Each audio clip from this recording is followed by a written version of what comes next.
ಮೊದಲಿಗೆ ಜನ್ಮದಾತೆಯನ್ನು ಜಗನ್ಮಾತೆಯನ್ನು ಸ್ಮರಿಸಿಕೊಂಡು ಸ್ವಾಮಿ ಮಹಾಲಿಂಗೇಶ್ವರನಿಗೆ ಶ್ರದ್ಧೆಯಿಂದ ಅಭಿವಂದಿಸಿ ತತ್ಸ್ವರೂಪರಾಗಿ ವೇದಿಕೆಯನ್ನು ಅಲಂಕರಿಸಿ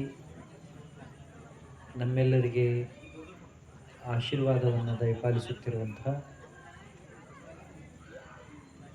ಪ್ರೇಮವಾರಿದಿ ಪೂಜ್ಯಪಾದ ಗುರುಚರಣಗಳಲ್ಲಿ ಭಕ್ತಿಯ ಪ್ರಣಾಮಗಳು.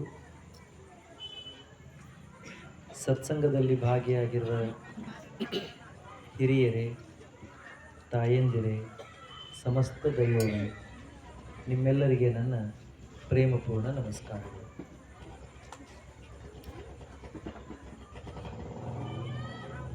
ಶರಣರ ಚಿಂತನಾ ವಿಧಾನ ಬಹಳ ಭಿನ್ನವಾಗಿ ಇತ್ತು. ಸಾಮಾನ್ಯ ಜನ ಆಲೋಚನೆ ಮಾಡುವ ರೀತಿಯಲ್ಲಿ ಅವರು ಯಾವತ್ತೂ ಆಲೋಚನೆಯನ್ನು ಮಾಡಲಿಲ್ಲ. ಪ್ರತಿ ವಿಷಯವನ್ನು ಕೂಡ ಅದರ ಸತ್ಯಾಸತ್ಯತೆಯನ್ನು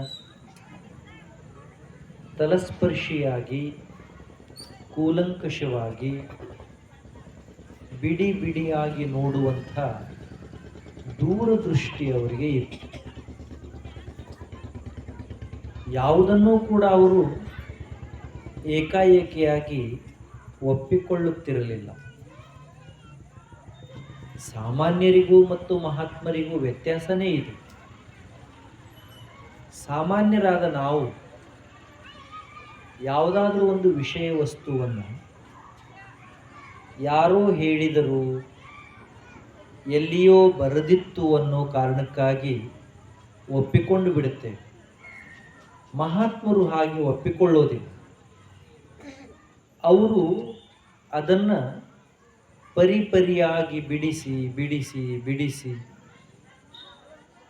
ಪ್ರತಿ ಸರಿನೂ ಪರೀಕ್ಷೆ ಮಾಡಿ ಯಾವಾಗ ಅದು ಸತ್ಯ ಅಂತ ಅನಿಸುತ್ತೋ, ಶಾಶ್ವತ ಅಂತ ಅನಿಸುತ್ತೋ, ಅಂತಿಮ ಅಂತ ಅನಿಸುತ್ತೋ, ಆವಾಗ ಅದನ್ನು ಅವರು ಒಪ್ಕೊಳ್ತಾ ಇದ್ದಾರೆ.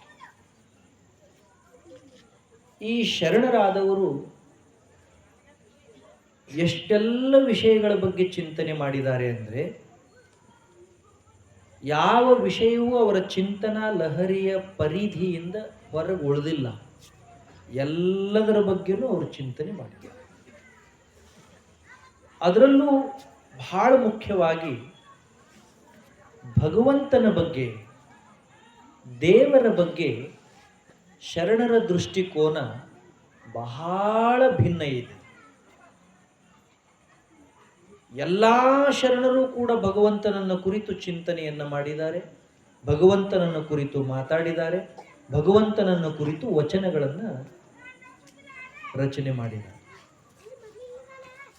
ಅದರಲ್ಲಿ ನಾವು ಯಾರ ಬಗ್ಗೆ ಚರ್ಚೆ ಮಾಡ್ತಾ ಇದ್ದೇವೋ ಅಂದರೆ ವೀರಗೊಲ್ಲಾಳೇಶ್ವರ ಶರಣರು. ಅವರು ಕೂಡ ಭಗವಂತ ಯಾರು, ನಿಜವಾದ ಭಗವಂತ ಯಾರು, ನಿಜವಾದ ಭಗವಂತನನ್ನು ನಾವು ಹೇಗೆ ಕಾಣಬೇಕು, ಭಗವಂತ ಹೇಗಿದ್ದಾನೆ, ಎಲ್ಲಿದ್ದಾನೆ, ಯಾವಾಗ ನಾವು ಭಗವಂತನನ್ನು ಸ್ವೀಕರಿಸಬೇಕು, ಭಗವಂತನ ಮೂಲ ಸ್ವರೂಪ ಏನು ಅನ್ನೋದ್ರ ಬಗ್ಗೆ ತುಂಬ ಸೂಕ್ಷ್ಮವಾದ ಒಂದು ಚಿಂತನೆಯನ್ನು ವಚನದಲ್ಲಿ ಮಾಡಿದ್ದಾರೆ. ಈ ಚಿಂತನೆ ಏನು ಸಾಮಾನ್ಯ ಚಿಂತನೆ ಅಲ್ಲ. ಭಗವಂತನನ್ನು ಕುರಿತು ಚಿಂತನೆ ಮಾಡೋದು ಸಾಮಾನ್ಯ ಚಿಂತನೆ ಅಲ್ಲ.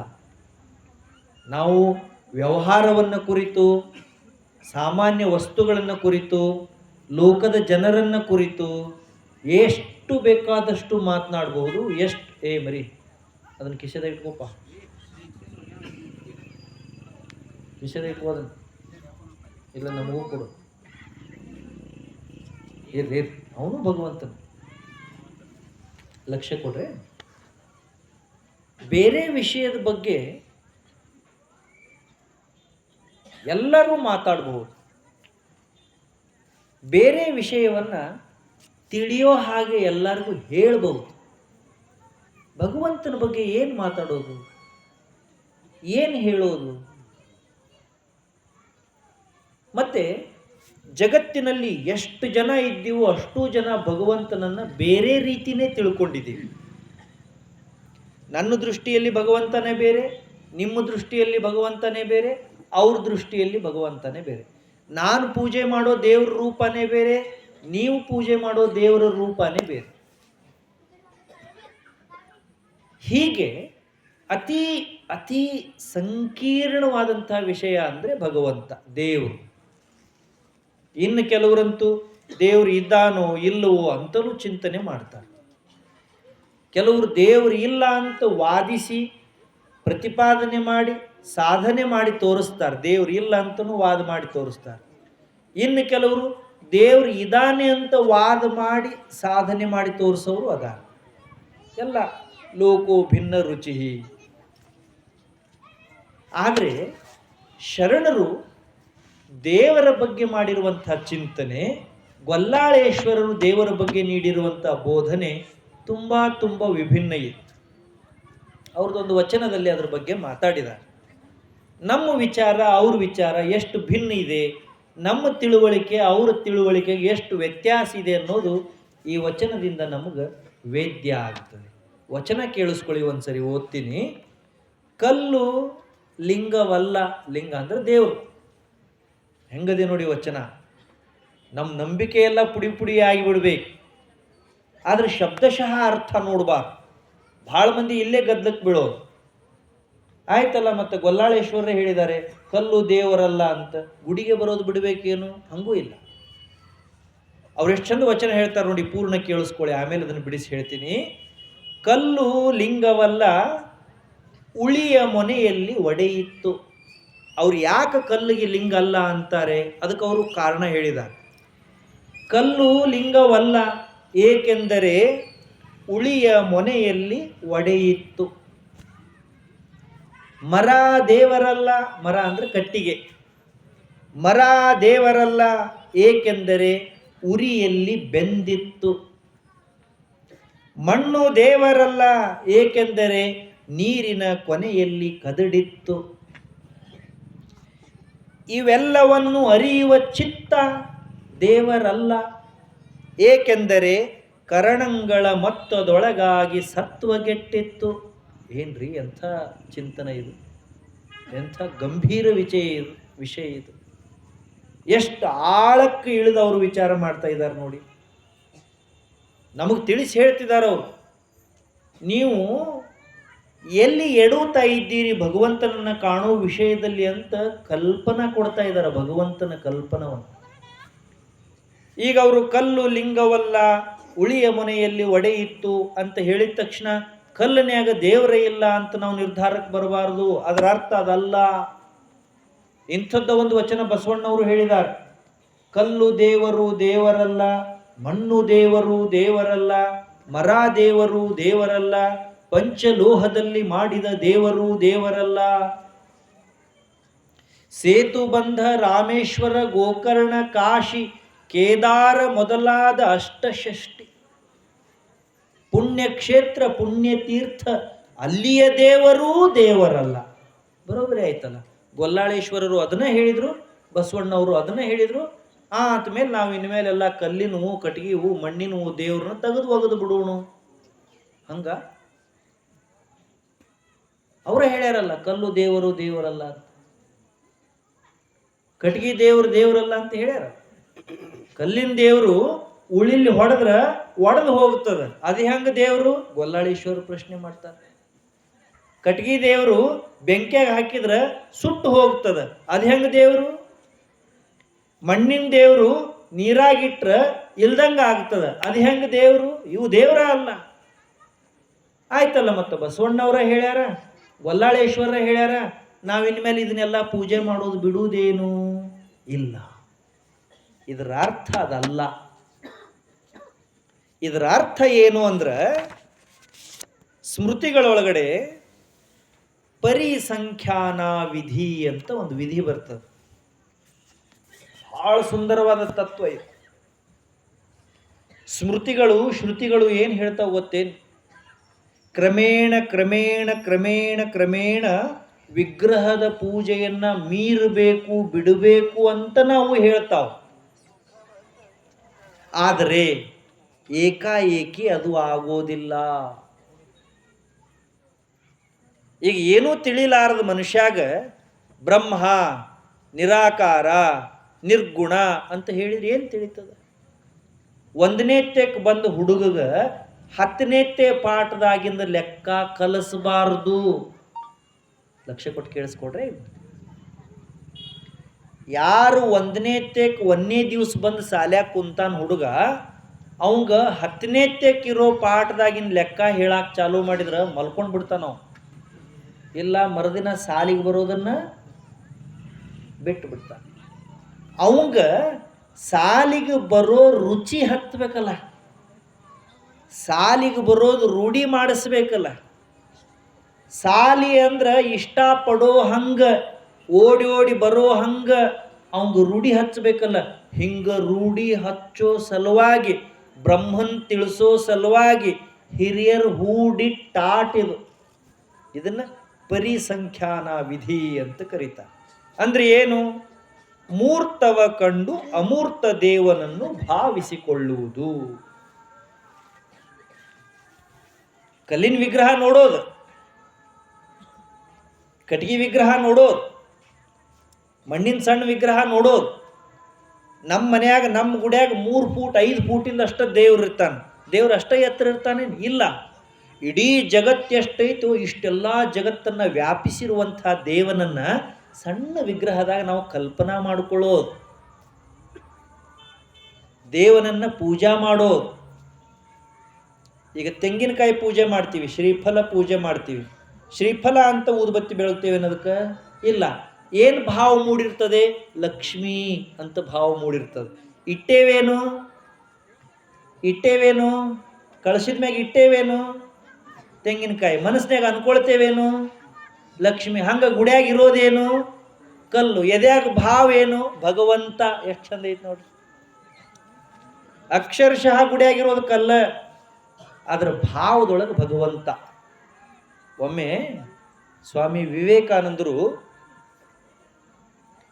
ಲೋಕ ಸಂಚಾರ ಮಾಡ್ಕೋತ ಮಾಡ್ಕೋತ ಮಾಡ್ಕೋತ ಇದ್ರು.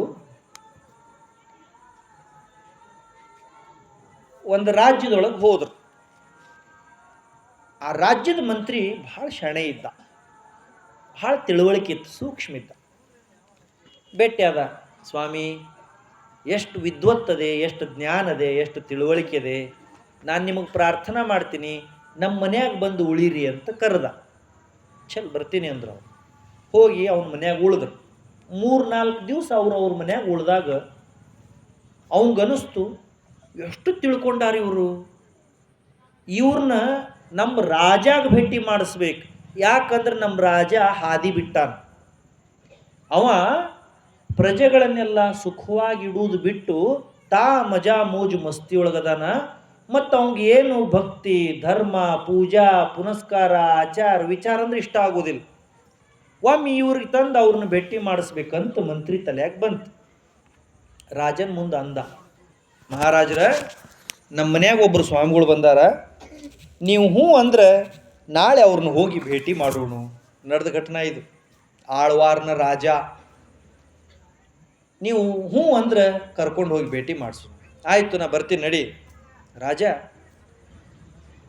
ರಾಜನ್ ಕರ್ಕೊಂಡು ಮಂತ್ರಿ ಮನೆಗೆ ಬಂದ. ಕಲ್ಪನಾ ಮಾಡಿಕೊಡ್ರಿ, ನಿಮ್ಮ ಕಣ್ಣು ಮುಂದೆ ಚಿತ್ರ ಬರ್ಬೇಕಿದು.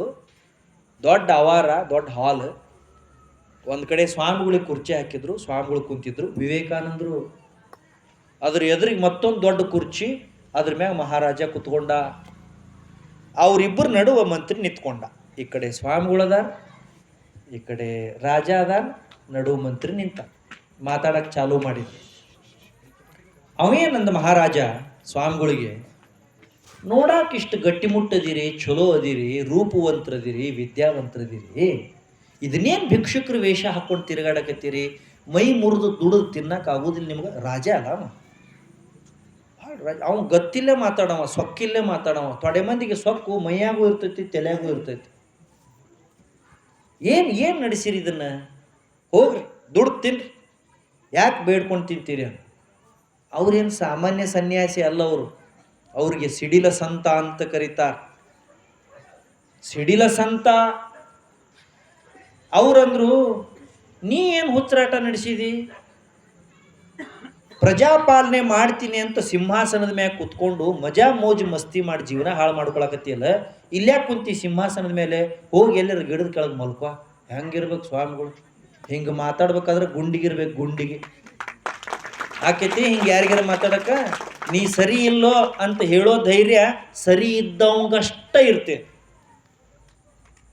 ನೀ ತಪ್ಪಾಕತ್ತಿ ಅಂತ ಹೇಳೋ ತಾಕತ್ತು ಸರಿ ಹಾದಿಯಾಗಿದ್ದವಂಗ ಅಷ್ಟೇ ಇರ್ತೈತಿ.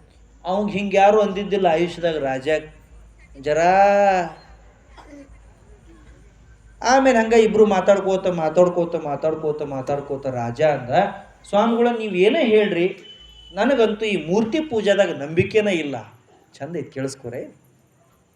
ಆಳ್ವಾರಿನ ರಾಜ ಸ್ವಾಮಿ ವಿವೇಕಾನಂದರಿಗೆ ಅಂತ, ನನಗೆ ಇವೇನು ಗುಡಿಯಾಗ ವಿಗ್ರಹ ಇಟ್ಟಾರಲ್ಲ, ಮೂರ್ತಿ ಮಾಡ್ಯಾರಲ್ಲ, ಇದ್ರಾಗ ನಂಬಿಕೆ ಇಲ್ಲ, ಅದ್ರಾಗ ದೇವ್ರಿಲ್ಲ, ನಾನು ನಂಬೋದೇ ಇಲ್ಲ. ಸ್ವಾಮಿಗಳದ್ದು ಸುಳ್ಳು ಹೇಳ್ಬೇಡ ಅಂದ್ರು. ಸುಳ್ಳು ಹೇಳ್ತೀನಿ. ಖರೆ ಯಾವಾಗಿಂದ ನನಗೆ ತಿಳುವಳಿಕೆ ಬಂದದ ಅಂದಿನಿಂದ ನಾ ಎಂದೂ ಯಾವ ದೇವರಿಗೂ ಕೈ ಅಂಥವ್ರು ಭಾಳ ಮಂದಿ ಇರ್ತಾರೆ. ಅವ್ರಂದ್ರು, ಇಲ್ಲ ನೀ ದೇವ್ರು ನಂಬ್ತಿ? ನಾನು ನಂಬೋದಿಲ್ಲ. ಟೀಕ್ ಹೈ, ನಾ ತೋರಿಸ್ತೀನಿ ದೇವ್ರು ನಂಬ್ತೀಯಲ್ಲೋ ತೋರಿಸ್ತೀನಿ. ಇವರಿಬ್ರದ್ದು ಮಾತುಕತೆ ನಡೆದಿತ್ತಲ್ಲ, ನಡು ಒಬ್ಬ ನಿಂತಿದ್ದಲ್ಲ, ಯಾರು? ಅವಂಗೆ ಹೆಂಗೆ ಅನ್ಸಿರ್ಬೇಕು ಹೇಳ್ರಿ? ಇದು ಹಾದ್ಯಾಗ ಹೋಗುತ್ತಂದು ಅನಿಸಿಲ್ಲ. ಸ್ವಾಮಿಗಳು ಪಾಡಿಗೆ ಸ್ವಾಮಿಗಳು, ರಾಜನ ಪಾಡಿಗೆ ರಾಜನ ಬಿಟ್ಟಿದ್ರ ನಂಗೇನೂ ಆಗ್ತಿರ್ಲಿಲ್ಲ. ತಂದು ಗದ್ಲಕ್ಕೆ ಕೆಡ್ಕೊಂಡ್ನಲ್ಲಪ್ಪ ದೇವ್ರ ಅನ್ಸಾಕತ್ತಿತ್ತ. ಅವ್ನು ಇಲ್ವಾ ಅಂದರು ಸ್ವಾಮಿಗಳು. ಇಲ್ವಾ ಅಲ್ಲೊಂದು ಹಿಂದೆ ಗೋಡೆ ಮೇಲೆ ಅವೇನು ರಾಜ ಇದ್ನಲ್ಲ, ರಾಜನ ಫೋಟೋ ಇತ್ತು, ಭಾಳ ದೊಡ್ಡ ಫೋಟೋ, ಒಂದು 4 ಫೂಟಿನ ಫೋಟೋ. ಸ್ವಾಮಿಗಳು ಏನಂದ್ರು ಅವಂಗ, ಮಂತ್ರಿಗೆ, ತೆಗಿಯೋದನ್ನು ಕೆಳಗಿಡ, ತೆಗಿಯೋದನ್ನು. ಫೋಟೋ ಯಾರ್ದು? ತೆಗಿಬೇಕಾದವ್ರು ಯಾರು? ಮಂತ್ರಿಗೆ ಅನ್ನ ಹಾಕವ್ ರಾಜನ ಫೋಟೋ ಕೆಳಗೆ ತೆಗಿಯಾಕತಿ, ತೆಗಿಯೋದನ್ನು ಕೆಳಗೆ. ಇವ ನೋಡಿದ ರಾಜನ ಕಡೆ. ರಾಜ ಅಂದ, ಆಯ್ತು ಅವ್ರು ಏನು ಹೇಳ್ತಾರೆ ಅದು ಮಾಡಿ ತಗದು ಒಗಿ ಅಂದ್ರು. ಅವ್ರು ಏನಂದ್ರು? ಮೊದಲಂದ್ರು, ನಂತರ ಅಂದ್ರು, ಮೂರನೇದು ಭಾಳ ಕೆಟ್ಟ, ಅದ್ರ ಮೇಲೆ ಉಗಿ ಅಂದ್ರು.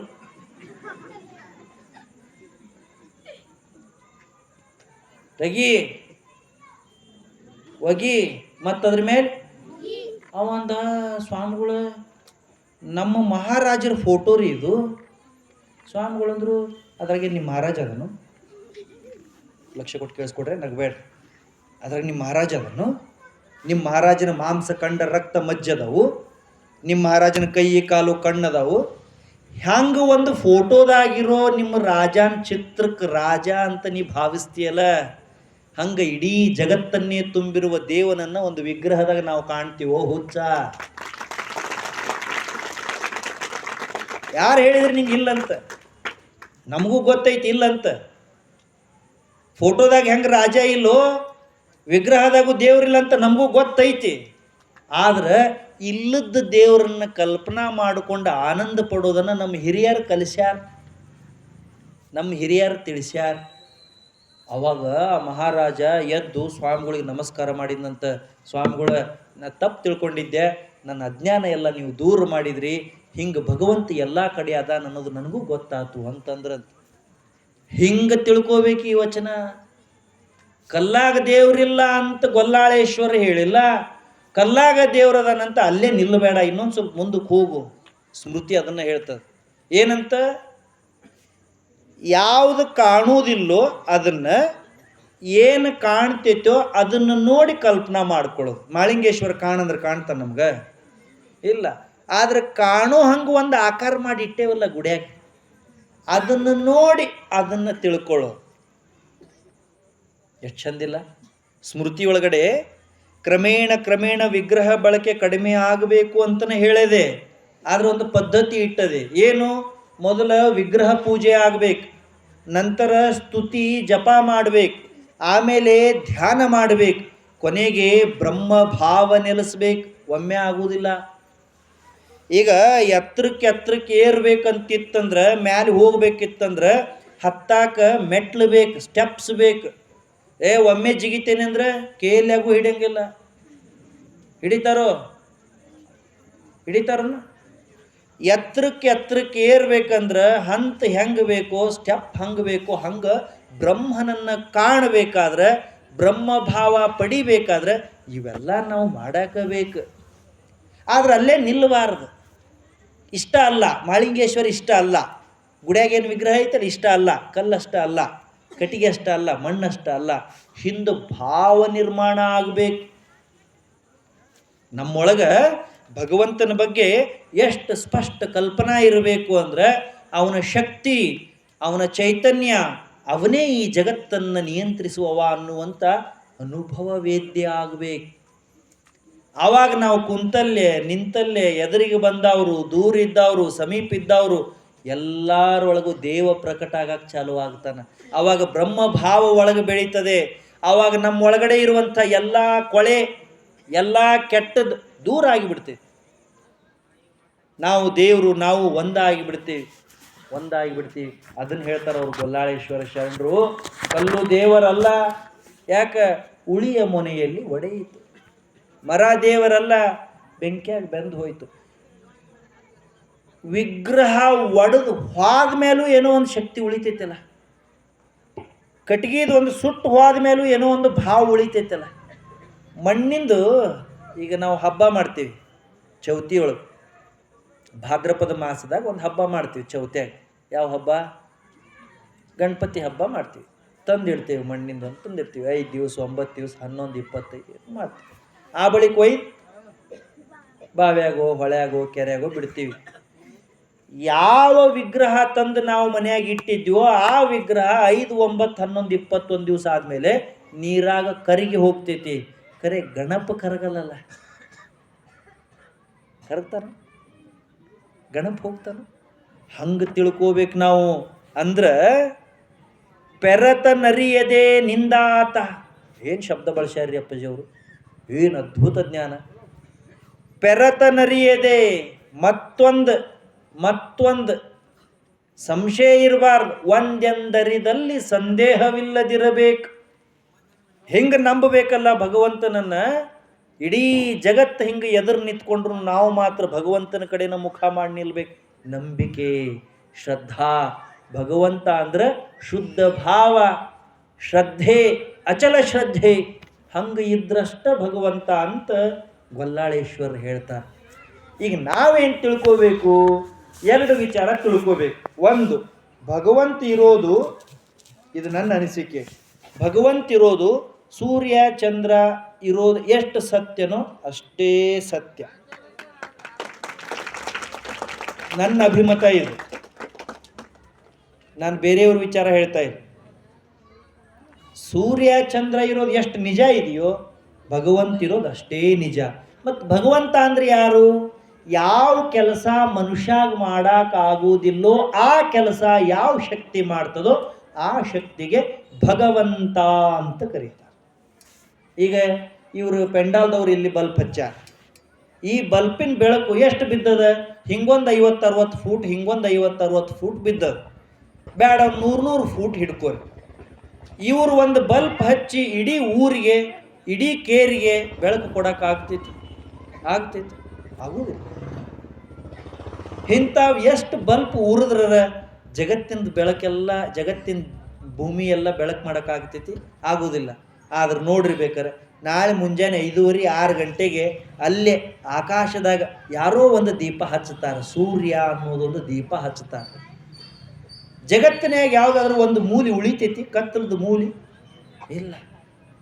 ಮನುಷ್ಯನ ಕೈಯಾಗ ಎಲ್ಲ ಕಡೆ ಬೆಳಕು ಮಾಡೋಕ್ಕಾಗಲ್ಲ, ಎಲ್ಲ ಕಡೆ ಭೂಮಿ ತೋಯ್ಸೋಕ್ಕಾಗಲ್ಲ, ಎಲ್ಲ ಕಡೆ ಗಾಳಿ ಬಿಡೋಕ್ಕಾಗಲ್ಲ. ಈಗ ನಾಳೆ ಬ್ಯಾಸಿಗೆ ಬಂತಲ್ಲ, ನಮ್ಮ ರೂಮ್ನ್ಯಾಗ ಪಂಕ ಹಚ್ಚಿದ್ರೆ ನಮಗಷ್ಟೇ ಗಾಳಿ, ಬೇರೆದವ್ರ ಕೋಣ್ಯಾಗ ಪಂಕ ಹಚ್ಚಿದ್ರೆ ಬೇರೆದವ್ರಿಗೆ ಅಷ್ಟೇ ಗಾಳಿ.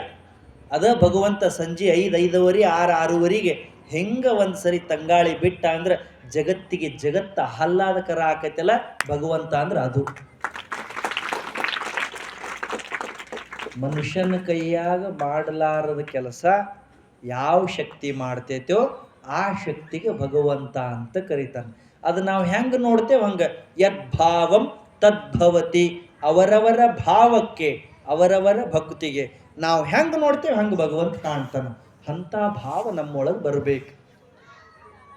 ಭಗವಂತನನ್ನು ಆರಾಧನೆ ಮಾಡುವುದಕ್ಕೂ ಅಂತ ಪವಿತ್ರ ಭಾವ ಇರಬೇಕು.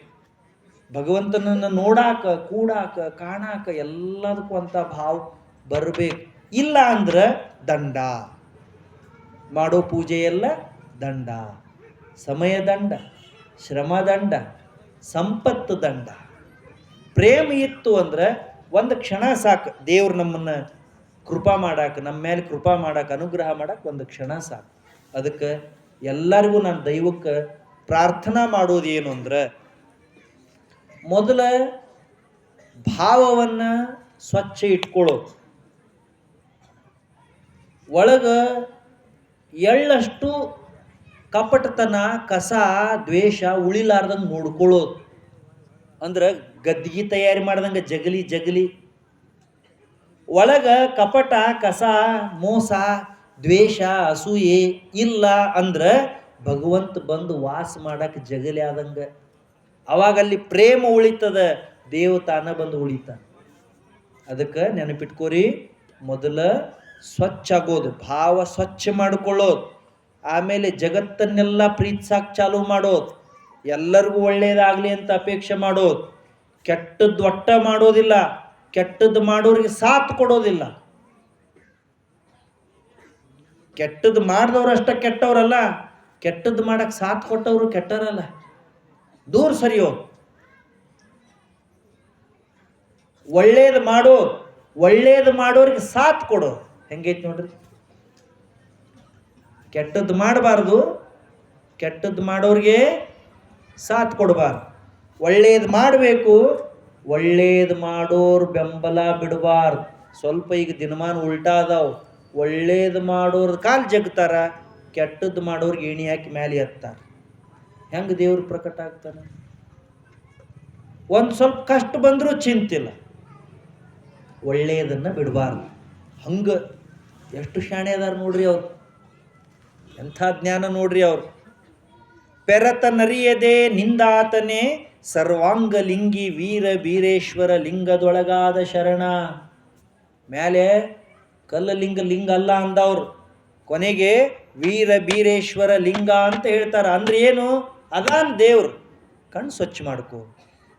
ಚಸ್ಮಾ ಹಾಕೊಂಡಿಯಲ್ಲ, ಚಸ್ಮಾದ ಮೇಲೆ ಧೂಳು ಕುಂತೈತಿ, ಜಗತ್ತು ಸ್ವಚ್ಛ ಐತಿ. ಕನ್ನಡಿಯಾಗ ನೋಡಾಕತ್ತಿಯಲ್ಲ, ಕನ್ನಡಿ ಗಾಣಿ ಆಗೈತಿ, ಕನ್ನಡಿ ಒರೆಸ್ ಸ್ವಚ್ಛ ಕಾಣ್ತೈತಿ.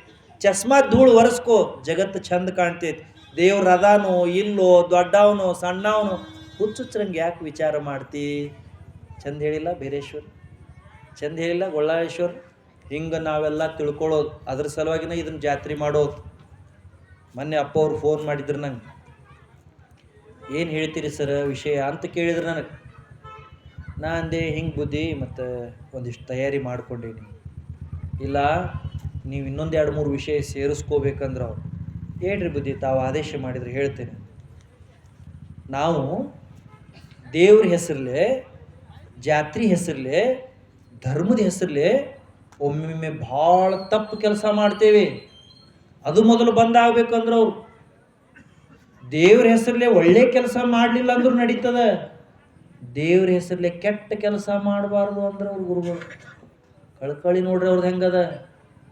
ಅರೇ ದೇವ್ರ ಹೆಸರು ಹೇಳಿ ಒಂದು ಪ್ರಾಣಿಗೋ, ಒಂದು ಮನಿಗೋ, ಒಂದು ಸಮಾಜಕ್ಕೋ ನೋವಾಯಿತು ಅಂದ್ರೆ ದೇವ್ರಿಗೆ ಖುಷಿ ಆಗ್ತೈತಿ. ನಾ ಎಲ್ಲ ಒಡೆದು ಹೇಳೋ ಜರೂರತ್ತಿಲ್ಲ, ನಿಮಗೆಲ್ಲ ತಿಳಿತೈತಿ. ದೇವ್ರ ಹೆಸರಲ್ಲೇ ಏನಾರ ಕೆಟ್ಟ ನಡೀತಂದ್ರೆ ತಪ್ಪಿನೂ ದೇವ್ರು ಮೆಚ್ಚೋದಿಲ್ಲ. ನೆನಪಿಟ್ಕೊಳ್ಳಿ, ನೀವು ನೆನಪಿಟ್ಕೊಳ್ಳಿ. ಅಲ್ಲ ಅನ್ನಬಾರ್ದು, ಜೀವ ಒದ್ದಾಡಬಾರ್ದು ನೋಡ್ರಿ. ಅದು ಮನುಷ್ಯನೂ ಇರಲಿ, ಪ್ರಾಣಿನೂ ಇರಲಿ, ಒದ್ದಾಡಬಾರ್ದು. ಮಾಳಿಂಗೇಶ್ವರ ಒಂದು ಜೀವಿಗೆ ನೋವು ಮಾಡಿ ನನ್ನ ಜಾತ್ರೆ ಮಾಡಿರಿ ಅಂತ ಯಾರಿಗೂ ಹೇಳಲ್ಲ. ಹೇಳ್ತಾನ ಬೀರೇಶ್ವರ ಹೋಗ್ರಿ ಇವತ್ತು ಎಷ್ಟು ಆಗ್ತೈತೆ ಆಗಲಿ ಅಂತ ಹೇಳ್ತಾನ? ಹೇಳಲ್ಲ. ಉಣ್ಬೇಡ್ರಿ ತಿನ್ಬೇಡ್ರಿ ಅಂತಲ್ಲ, ನೋವು ಮಾಡಬೇಡ್ರಿ ಅನ್ನೋ ಧರ್ಮ. ಅದನ್ನು ಹೇಳಿದ್ರು ಅಪ್ಪ ಅವರು. ನಂಗೆ ಭಾಳ ಖುಷಿ ಆಯ್ತು. ಇದನ್ನು ಹೇಳೋದು ಹೆಂಗೆ ರೀ ಬುದ್ಧಿ ಅಂದೆ ನಾನು. ಮುಂದಿನ ವರ್ಷ ಕರ್ಸಂಗೆ ಇಲ್ಲ ನನ್ನವ್ರು ಅಂದೆನ. ಇಲ್ಲ ನೀವು ಹೇಳ್ರಿ ಅವ್ರಿಗೆ ತಿಳಿತದೆ, ಇಂದು ತಿಳಿಲಿಲ್ಲ ಅಂದ್ರು ನಾಳೆ ತಿಳಿತದೆ, ನಾಳೆ ತಿಳಿಲಿಲ್ಲ ಅಂದ್ರು ನಾಡ್ದು ತಿಳಿತದೆ. ಅಲ್ರಿ ಅಂಗಾಲಾಗ ಒಂದು ಸಣ್ಣ ಮುಳ್ಳು ಚುಚ್ಚಿತ್ತಂದ್ರೆ ಎದಿ ಝಲ್ ಅಂತದ. ಒಂದು ಜೀವಿನ ನಡು ನಟ್ಟು ರಸ್ತಾದ ನಿಂದ್ರಿಸಿ ನಾವು ಕುತ್ತಿಗೆ ಕಡ್ದಿವಿ ಅಂದ್ರೆ ಅದಕ್ಕೆ ಎಷ್ಟು ನೋವು ಆಗ್ತಿರ್ಬೇಕು ಹೇಳ್ರಿ ಹೇಳ್ರಿ ಹೇಳ್ರಿ. ಒಂದು ಜೀವಿಯ ಜೀವ ತೆಗೆದು ದೇವರ ಮುಂದೆ ಎಡಿ ಹಿಡಿದಿವಿ ಅಂದ್ರೆ ಅದು ಎಡಿ, ಅದು ಎಡಿ, ಅದು ಅಲ್ಲ.